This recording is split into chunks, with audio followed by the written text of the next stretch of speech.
हरि ओम हरि ओम हरि ओम हरि ओम।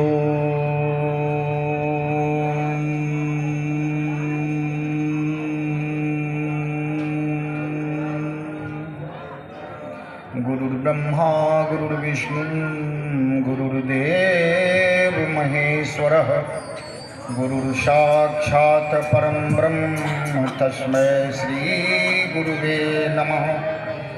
अखंडमंडलाकारं व्याप्तमेन चराचरं तत्पदं दर्शितं येन तस्मै श्री गुरुवे नमः। ध्यानमूलं गुरोर्मूर्ति पूजामूलं गुरोर्पदम्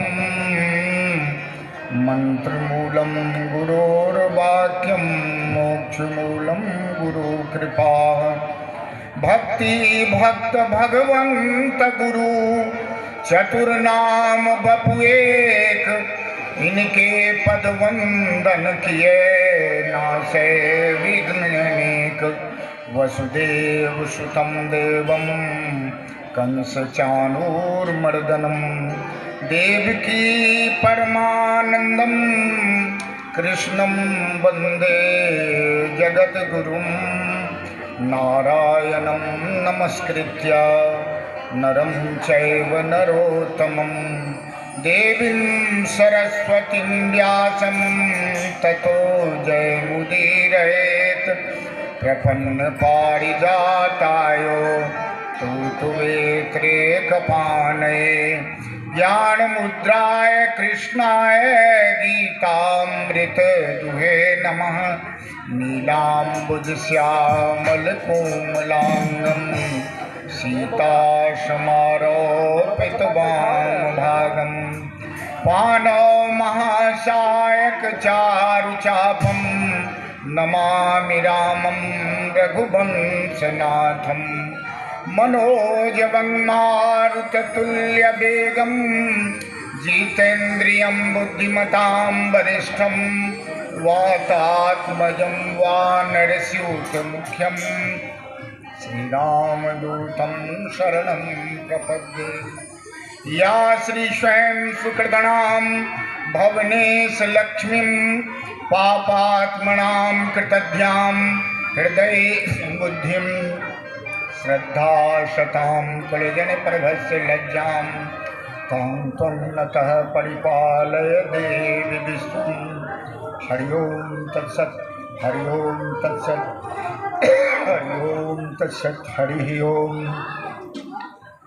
परम पूज्य प्रातस्मरणीय वंदनीय यज्ञ भगवान श्री विग्रह स्वरूप विराजमान यज्ञ पंडाल में श्री माँ लक्ष्मी नारायण के श्री चरणों में इस दास का पावन वंदन अभिनंदन।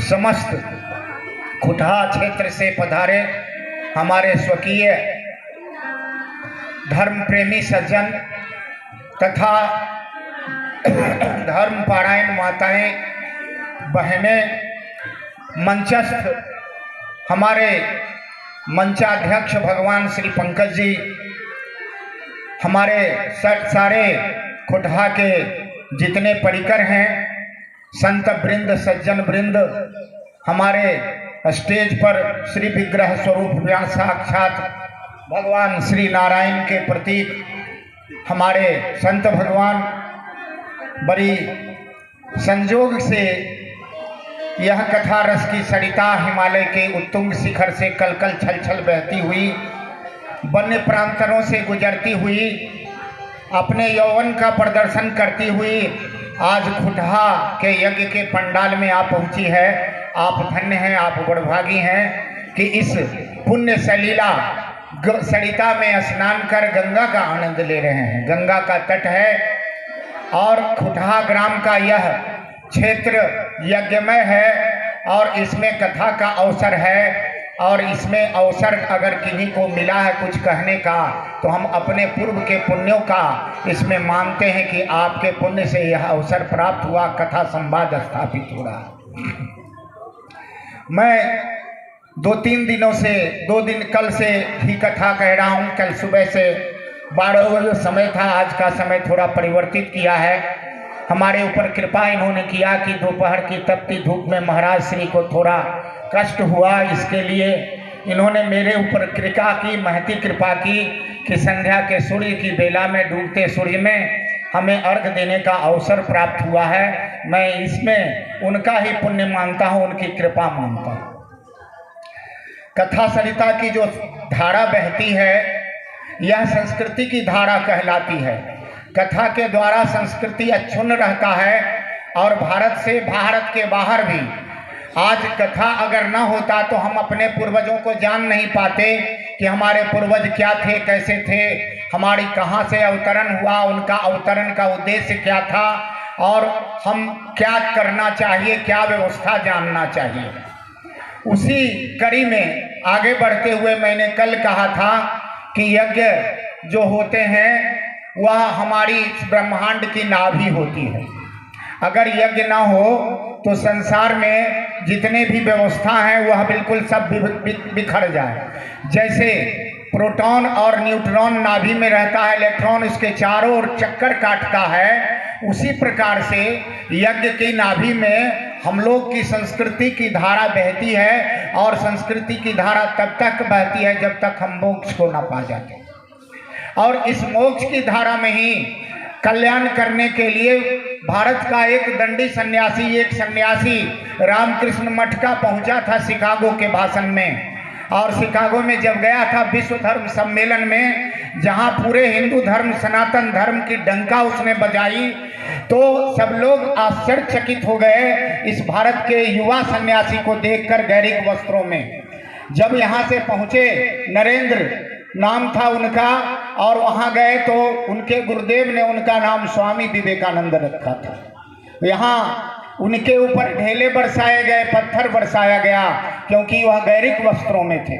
और उस गैरिक वस्त्रों का प्रभाव इतना, मतलब वहाँ बुरा था कि वहाँ लोग सूटेड बूटेड कोटेड लोग व्यक्ति ही अच्छे माने जाते थे, परंतु भारतवर्ष में सूटेड बूटेड कोटेड व्यक्ति को आज भी पूजा नहीं होती है, कल भी नहीं होती थी, आज भी गैरिक वस्त्रों की पूजा होती है। भले ही गैरिक वस्त्रों में छिपा हुआ व्यक्ति काहे चोर क्यों नहीं हो, लेकिन वस्त्र का सम्मान होता है, यहाँ धर्म का सम्मान होता है। स्वामी विवेकानंद ने कहा था, वहाँ जाकर के जब वहाँ पहुँचे थे तो इन्हें बड़ा कष्ट हुआ जब पत्थर बरसाया गया था। तब उन्होंने कहा कि मैं एक ऐसे देश से आया हूँ जहाँ की सभ्यता और संस्कृति की पहचान धोबी और दर्जी तय नहीं करता। जहाँ की सभ्यता और संस्कृति की पहचान हिमालय की उपत्यकाओं में बैठा हुआ एक महात्मा तय करता है, जो संसार में लेने के नाम पर केले की कौपीन लेता है और देने के नाम पर अपने सार्वभौमिक ज्ञान से आप्लावित करता है, और संसार को उसके बदले में कोई रॉयल्टी नहीं देनी पड़ती। विदेशों में अगर कोई ज्ञान रिसर्च में आता है तो उसके बदले रॉयल्टी देनी पड़ती है, परंतु भारतवर्ष की भूमि में अगर कोई ज्ञानी बनता है तो उसके ज्ञान का मुफ्त लाभ उठाते हैं लोग, बड़े सहर्ष, बड़े अधिकार पूर्वक समझते हैं कि यह मेरा धार्मिक अधिकार है, धार्मिक, और वक्ता अपना कर्तव्य समझते हैं कि हम अपने बच्चों को, हम अपने संस्कृति को कैसे सुरक्षित रखें। उन्होंने महला बोलते हुए कहा था कि मैं भारत के गांव में चले जाओ, आप किसी कस्बों में चले जाओ, भारत के लोग निरक्षर तो हैं परंतु मूर्ख नहीं हैं, उन्हें अच्छी तरह पता है। उनसे पूछो कि उनके गोत्र क्या हैं, बड़े सगर्व कहेंगे कि मैं काश्यप गोत्र का हूँ, मैं भारद्वाज गोत्र का हूँ, मैं अत्रि गोत्र का हूँ, मैं विभिन्न प्रकार के ऋषियों पूछो ये अत्रि, भारद्वाज, याज्ञवल्क्य कौन होते थे, तो पता चलेगा कि हिमालय की उपत्यकाओं में बैठकर संसार के लिए अनुसंधान करने वाला एक ऐसा व्यक्ति होता था जो संसार में भगवान का और मोक्ष का, विज्ञान का अनुसंधान करके पूरे भारत भूमि को आप्लावित किया, अपाद मस्तक। उसके बाद आप चले जाओ, भारत के लोग निरक्षर हैं परंतु अच्छी तरह जानते हैं कि हमारे गोत्र क्या है, हमारा गौरव क्या है। यह गोत्र क्या होता था, इस गोत्र का अगर आप अभिप्राय समझेंगे तो समझेंगे कि गोत्र का अर्थ होता है कि इस गोत्र के ऋषि गायों की सेवा किस तरह किया करते, इस गोत्र के ऋषि गायों की सेवा किस प्रकार किया करते थे। क्योंकि एक बात आपको जानकारी में दे दें कि अगर गाय नहीं होती भारतवर्ष में तो गाय में यज्ञ नहीं होता, और अगर यज्ञ नहीं होती तो भारतवर्ष का आज यह स्वरूप नहीं होता जिस स्वरूप में आप देख रहे हैं। भारतवर्ष किसी दूसरे स्वरूप में होता। तो गोत्र का अर्थ ही होता है जो गौ की रक्षा किस प्रकार करता हो। बड़े सगर्व कहते हैं कि मैं काश्यप गोत्र का हूँ, मैं भारद्वाज गोत्र का हूँ। और स्त्रियों के बीच में उन्होंने बोलते हुए कहा कि मैं चाहता हूँ भारत की नारियां भी विदुषी हों, लेकिन पर रुक गए। तो उन्होंने पूछा, कहा मैं चाहता हूं भारत की नारियां भी तुम्हारी तरह विदुषी हों, परंतु कहा स्वामी जी परंतु और लेकिन पर रुक क्यों जाते हैं। कहा कि सोचता हूं तुम्हारा खाता हूं, तुम्हारा अन्न खाता हूं, तुम्हारा नमक खाता हूं, और कोई कुत्ता भी नमक खाता है, तुम्हारा अन्न खाता है, तो तुम्हारे पुकारने पर तुन के साथ आता है, परंतु मैं तुम्हारा अन्न खाता हूं, कहीं तुम्हारे खिलाफ कुछ कहूंगा तो तुम्हें बुरा तो नहीं लगेगा। तो उन्होंने कहा नहीं आप बोलिए। उन्होंने कहा मैं चाहता हूं भारत की नारियां भी हमारे अमेरिका की नारियों की तरह विदुषी हों, लेकिन चरित्रहीन न हो, लेकिन चरित्रहीन ना हो। कहा चरित्र बचेगा तो मैं राम पैदा कर लूंगा, चरित्र बचेगा तो मैं कृष्ण पैदा कर लूंगा, चरित्र बचेगा बंदा बैरागी पैदा कर लूंगा, चरित्र बचेगा तो रामकृष्ण परमहंस पैदा कर लूंगा, चरित्र बचेगा तो मैं स्वामी विवेकानंद पैदा कर लूंगा, चरित्र बचेगा तो सब कुछ पैदा कर लूंगा। परंतु इस चरित्र को बचाएं कैसे, सवाल यह है। और भारतवर्ष ने इस चरित्र को बचाया कैसे, यह सवाल है। इसको देखेंगे, आप विचार करेंगे, इसका चिंतन करेंगे तो पता चलेगा कि हमने दो चरित्र भारतवर्ष में है। एक भारत का चरित्र है और एक इंडिया का चरित्र है। इंडिया का चरित्र सुबह में बेड टी लेता है बॉम्बे में, और ब्रेकफास्ट लेता है लंदन में, सपर डिनर लेता है मॉस्को में, और सपर लेता है दिल्ली में। और भारत सुबह उठकर अपनी खेतों में जाता है, निकाई करता है, गुड़ाई करता है, और उसकी पत्नी खेत पर जाती है उसके भोजन के लिए, केवल सूखी रोटी और सब्जी खाकर भारत माँ की जय मनाता है। तो दोनों के चरित्र में फर्क है। और इसके पहले का चरित्र भी हुआ इसी प्रकार के। भारत का दो चरित्र दिखाई पड़ा, एक ताली बजाने वाला चरित्र और एक ताल ठोकने वाला चरित्र। ताली बजाने वाला चरित्र तब हुआ जब भारत नपुंसक हो गया। वह और भारत नाम है अर्जुन का। आप विचार करें, चिंतन करें कि अर्जुन जब 1 वर्ष के लिए नपुंसक हो गए तो आप जाकर के राजा विराट की नगरी में ताली बजाते थे, लेकिन गायों ने जब पुकारा उनको मामा कहकर पुकारा, और जब माँ की आवाज उनके कान में गई तो वह नपुंसक व्यक्ति पुंसक हो गया और वह ताल ठोकने लगा, और केवल रणभूमि में उसी की आवाज, उसी के धनुष की टंकार सुनाई देने लगी। और टंकार जब सुनाई देने लगी तब गायों की रक्षा करने वाले के रूप में अर्जुन वापस आए, और यह भारत का दूसरा चेहरा था और भारत का यह दूसरा तस्वीर था। अब इसी भारत में अब हम जब देखते हैं, सुनते हैं, यह राम भजन बाबा का स्थान है, कोई साधारण पुरुष का स्थान नहीं है। कल उनकी जयंती थी। राम भजन बाबा यहाँ के प्रसिद्ध सिद्ध संत थे जिन्होंने गंगा माँ से तेल मांगा था, और गंगा माँ को पानी के रूप में तेल मांगा और तेल वापस किया, और लोगों को पूरी सब्जी खिलाए, गंगा माँ से आटा मांगा था। उस देश का, उस गांव का ये चरित्र है, कोई साधारण चरित्र नहीं है। उस मन से बोल रहा हूँ। उसके बाद मैं जब कल गौ कथा कह रहा था, एक बात और सामने में आई। लोगों ने कहा कि यहाँ कोई धरती पुत्र हैं जिन्होंने देसी गाय का नंदी लाया है ताकि देसी गाय का वर्धन हो, और मैं उनको कोटि कोटि प्रणाम करता हूँ उस धरती पुत्र को जो इस गांव के लिए देसी नंदी का व्यवस्था, गिर गाय का व्यवस्था किए हैं। लोग उन्हें धरती पुत्र के नाम से जानते हैं, यह भी एक बहुत बड़ी विशेषता है। तो मैं इस अयोध्या धाम जो छोटी अयोध्या के रूप में विराजमान है, कुटहा की ओर लोग बड़ी आशा भरी दृष्टि से धर्म प्राण लोग देखते हैं, और यहाँ धर्म प्राण लोग अभी भी बसते हैं। तभी तो कुटहा में इतने बड़े भारी यज्ञ का आयोजन हुआ। परंतु एक बात मुझे दुख के साथ कहना पड़ता है कि यज्ञ में जो 5 चीजों की व्यवस्था है, बिना 5 चीजों के यज्ञ नहीं होता। मैंने कल भी कहा कि दूध, दही, घी, गोबर और गोमूत्र, इन पंचगव्य का स्थान में यज्ञ में सर्वोपरि है। और वह किसकी हो तो कहा देसी गाय की। वह गाय की हो, और गाय का सब्स्टिट्यूट काव नहीं होता। बस मैं इतना ही कहूंगा कि गाय का सब्स्टिट्यूट काव नहीं होता है, और काव जो होता है वह काव होता है। अगर आप ऑक्सफोर्ड डिक्शनरी में जाकर के देखेंगे तो गाय का सब्स्टिट्यूट गाय नहीं होता, काव का सब्स्टिट्यूट गाय हमेशा गाय होती है। गाय उसको कहते हैं जो गलकंवल धारण करता है, गाय उसको कहते हैं जिसमें भगवान शिव का पुट्ठी होता है, ककुद होता है, और गाय उसको कहते हैं जो माँ की आवाज, ओंकार की आवाज बोलती है। तो पूरे धरती पर अगर सबसे पहले कोई शब्द माँ बोलने वाली होती है तो वह गाय होती है। और माँ मंत्र है, माँ मंत्र का प्रयोग किया गया मंत्र ये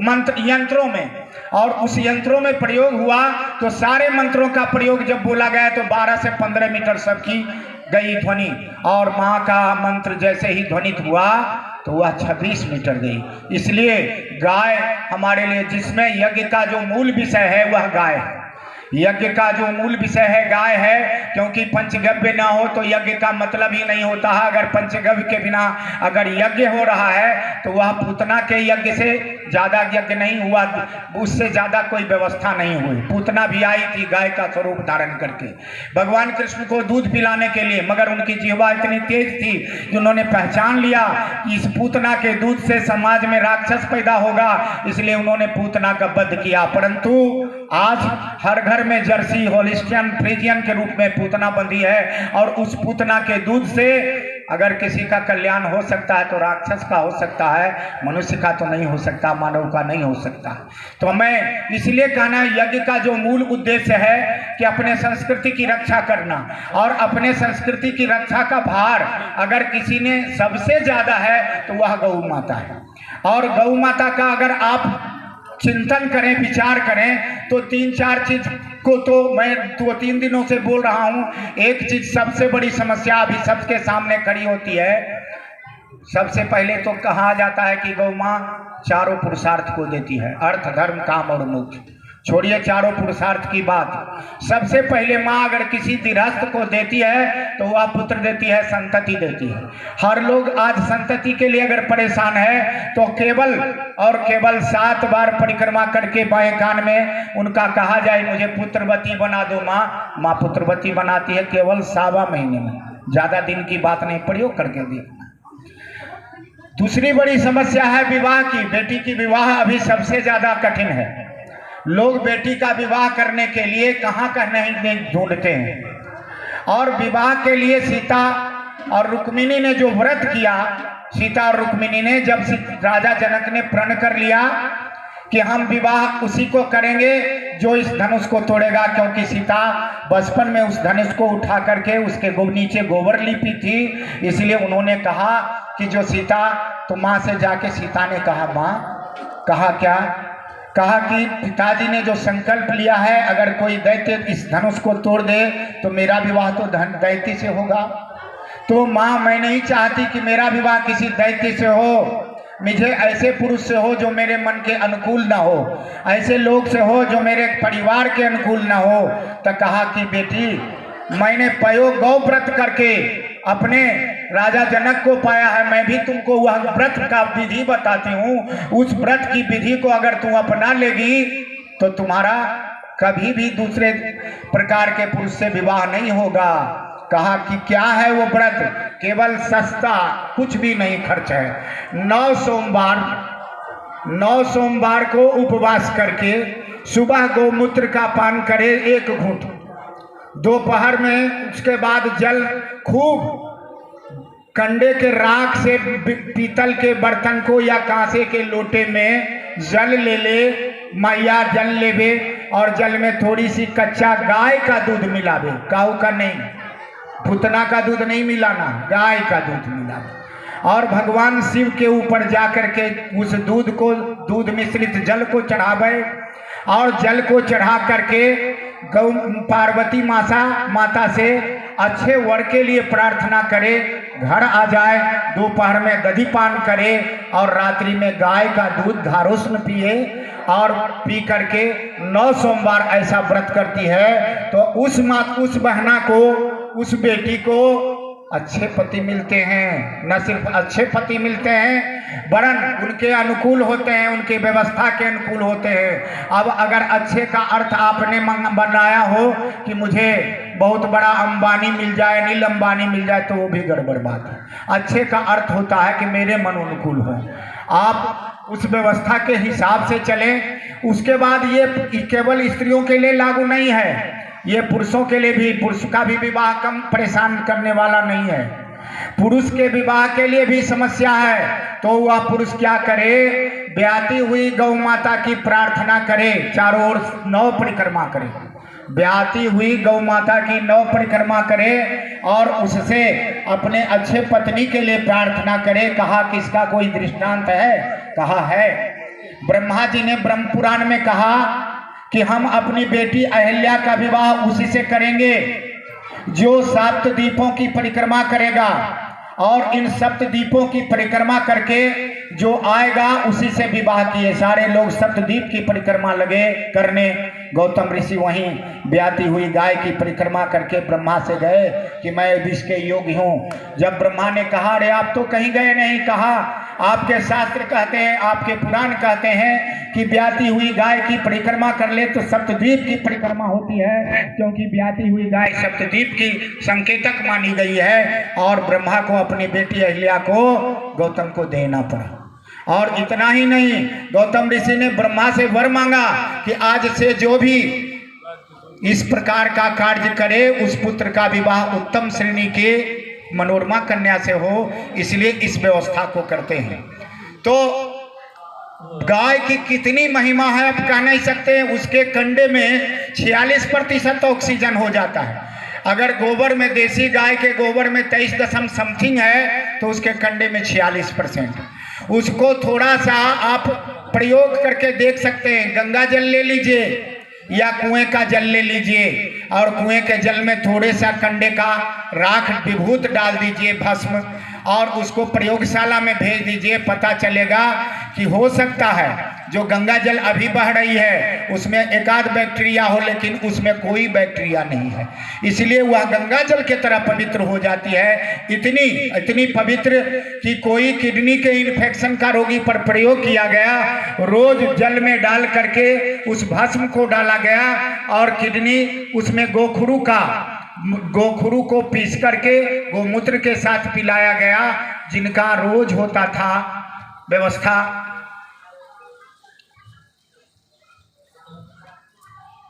ठीक, बिल्कुल रोज होता था और 15 दिन में उनका डायलिसिस होने लगा। तो गौ माता की इतनी महिमा है, और इस महिमा के कारण आज पूरे धर्म से अगर कोई व्यवस्था सोचता है कि अगर दैहिक प्रकोप हो, दैविक प्रकोप हो, भौतिक प्रकोप हो, अगर हमारे घर में पितृदोष हो तो पितृदोष में गौ माता को अगर केवल बांध दिया जाए। अभी जो शोध हुआ तो 1 वर्ष जिसके घर में गौ माता बंध जाती है उसके घर से जितनी प्रकार के भूत प्रेत बाधा, पितृदोष बाधा चली जाती है। कहा आप अगर गौ माता का चित्र देखेंगे तो उस चित्र में पाँव में गंगा जमुना सरस्वती बतलाया गया है, यानी जल देवता वरुण देवता का वास दिखलाया गया। कहा कि इसका प्रमाण क्या हुआ, तो झारखंड और महाराष्ट्र के क्षेत्रों का अध्ययन किया गया। जहाँ ज़्यादा गौ माताएँ रहती थीं, पहले एक घर में झारखंड में 100 150 गौ माता, उसके पहले के पीढ़ी में 500 गौ माताएँ, उसके पहले के पीढ़ी में 1500 गौ माताएँ रहती थी। वहाँ जल का स्रोत बहुत नज़दीक होता था। ये वैज्ञानिक चिंतन कर रहे हैं। जल का स्रोत बहुत निकट, और जहाँ चली गई जल का स्रोत बहुत दूर हो गया। आज हम अपने धर्म में अपने देसी गौ माता को भगा करके पूतना को जो बांध लिए हैं, आप पता कर लीजिए। आज से पहले 10 से 15 मीटर पर जल का स्रोत होता था, फीट पर। आज 10 से 15 के बजाय 150 फीट पर चला गया, 200 फीट पर चला गया जल का स्रोत। उसके पीछे का कारण अगर ढूंढेंगे तो गौ माता का नहीं रहना। ये विज्ञान के हिसाब से हम बोल रहे हैं। कहा इसका प्रयोग हुआ, एक थाली में गौमूत्र और गोबर को सुखाकर रख दिया गया, कैंडल बना के, अगरबत्ती, और उसको पानी थाली में भर दी गई। संध्या को देखा गया कि पानी सूख गया। पता चला कि सूख क्यों गया? पता चला कि कैंडल ने पानी को सोख के ऊपर ले गया। अर्थात जल का स्तर जहाँ ऊपर होता है वहाँ तो हमारी वनस्पतियाँ बचती है, और वनस्पतियों से मेरा जीवन का संबंध है। तो वनस्पति अगर खत्म कर देना चाहते हैं तो गौ माता को आप हटा रहे हैं, तो बहुत बड़ी बात नहीं कि निकट में मानवता भी खत्म होने वाली। तो समय कम है, प्रकाश जितना करें इतना कम है। हम लोग डायबिटीज हो या हार्ट हो, किन्हीं को अगर हार्ट की बीमारी है, आज से पहले अगर आप पता करेंगे, चिंतन करेंगे, तो गाय माता के 60 लीटर दूध में 10 ग्राम स्वर्ण भस्म पाया जाता है। हार्ट में जो HDL और LDL का मामला है, लो डेंसिटी लिपोप्रोटीन, तो उसका मामला भी यही है कि जब लो डेंसिटी लिपोप्रोटीन बनता है तब कोलेस्ट्रॉल बढ़ता है, और कोलेस्ट्रॉल को खत्म करने वाला एक ही तत्व है, वह स्वर्ण भस्म। तो स्वर्ण भस्म गाय माता फ्री ऑफ कॉस्ट में 60 लीटर में 10 ग्राम होता था। तो जितने पहले के लोग होते थे जो गौ माता का दूध पीते थे, उनको कभी हृदय रोग नहीं हुआ। और जब से गौ माता चली गई, हृदय रोगियों की संख्या बढ़ गई, बाईपास सर्जरी बढ़ गई। जो लोग कहते हैं कि दूध के लिए गौ माता को पालते हैं, उनसे मेरा एक बात निवेदन है कि आप दूध के लिए गौ माता को न पालिए, केवल गौ माता के गोबर के लिए पाइए, क्योंकि गोबर 1 किलो गोबर से 33 किलो खाद बनता है, और गौ माता 10 से 15 किलो रोज देती हैं। अगर पैसा ही आपको चाहिए तो 15 किलो गोबर का कितना खाद 1 किलो का होता है? 33 किलो। 33 किलो का मतलब होता है 10 रुपए किलो भी होता है, 310 रुपए होते हैं। अगर उसका 5 गुना कर ले तो कितना होता है? 5000 के आसपास आता है। तो 5000 रोज देने वाली गौ माता को आप अपने खूंटे से हटा दिए, अब उसका चिंतन और मनन करना छोड़ दिए, तब से मैं बेहाल हूँ। आज एक बात बताइए, सब व्यवस्था के जैसा ही हमारी भी व्यवस्था है, परंतु मुस्कुराहट सबों की छिन गई है, और उस मुस्कुराहट को छीनने के पीछे का राज अगर चिंतन करेंगे तो सब लोग कुछ ना कुछ रोग से ग्रस्त हैं, और उन सारे रोगों से ग्रस्त व्यवस्था को अगर कोई ठीक कर सकती थी तो गौ माता थी, उसको हमने हटा दिया। अगर कोई व्यक्ति गधा मुस्कुराते रास्ते में मिल जाए ना, तो समझ लीजिए कि आगे वह मनुष्य बनने का प्रैक्टिस कर रहा है, और हमारी मुस्कुराहट गायब हो गई है। और व्यक्ति से जब मुस्कुराहट गायब हो जाए तो समझ लीजिए आगे पशु बनने का प्रैक्टिस हो रहा है। तो अगर आगे पशु बनना है तो मुस्कुराहट को त्याग दीजिए, अगर आपको आगे मनुष्य बनना है तो अपनी गौ माता को अपने पास ले आइए, मुस्कुराइए, खिलखिलाइए। और इसी के साथ हमारा समय भी समाप्त होता है, परंतु एक भजन के साथ ही व्यवस्था करें। आप लोग भी थोड़ा हाथ को चला लीजिए, चूँकि हम योग के अध्येता रहे हैं। हमारा योग आश्रम है हरिद्वार में, और मैं शरीर को ठीक करने का भी उपाय बताता हूँ। और आप लोग अगर चाहेंगे तो 2-3 दिन के कथा में कुछ न कुछ लाभ मिल ही जाएगा। तो भजन के बोल हैं, हमारे कृष्ण गौचारण किए 100 वर्ष तक, तो गैया के साथ घूमे, तो गैया भी उनकी छोटी है और छोटे छोटे ग्वाल भी हैं, तो उसी के साथ। लेकिन आप लोग भी जोर जोर से गाएंगे और ताली भी जोर जोर से बजाएंगे। तो छोटी छोटी गैया, छोटे छोटे ग्वाल, छोटो सो हमरो मदन गोपाल। छोटी छोटी गैया, छोटे छोटे ग्वाल, छोटो समेरो मदन गोपाल। बहुत अच्छा, लेकिन भूख लग गई होगी, भंडार चल रहा है, भोजन कर लीजिएगा। भगवान को इतना खुशी होना चाहिए कि मेरे लिए अच्छा गीत गाया जा रहा है, तो जरा जोर से गाना होगा। छोटी छोटी गैया, छोटे छोटे ग्वाल, छोटो सो हमरो मदन गोपाल। छोटी छोटी गैया, छोटे छोटे ग्वाल, छोटो सो मेरो मदन गोपाल। छोटी गैया, छोटो छोटो ग्वाल, छोटो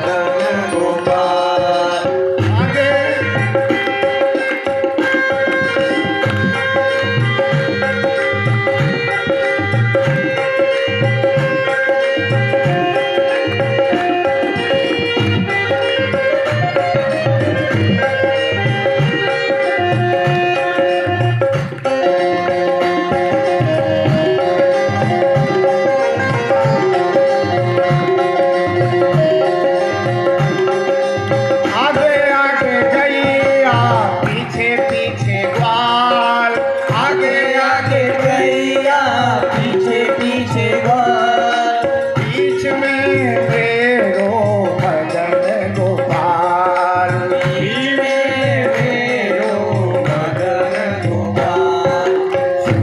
छोटी गैया छोटे छोटे ग्वाल, छोटी छोटी गैया छोटे छोटे ग्वाल, छोटो सो मेरो भजन गोपाल, छोटो सो मेरो मदन गोपाल।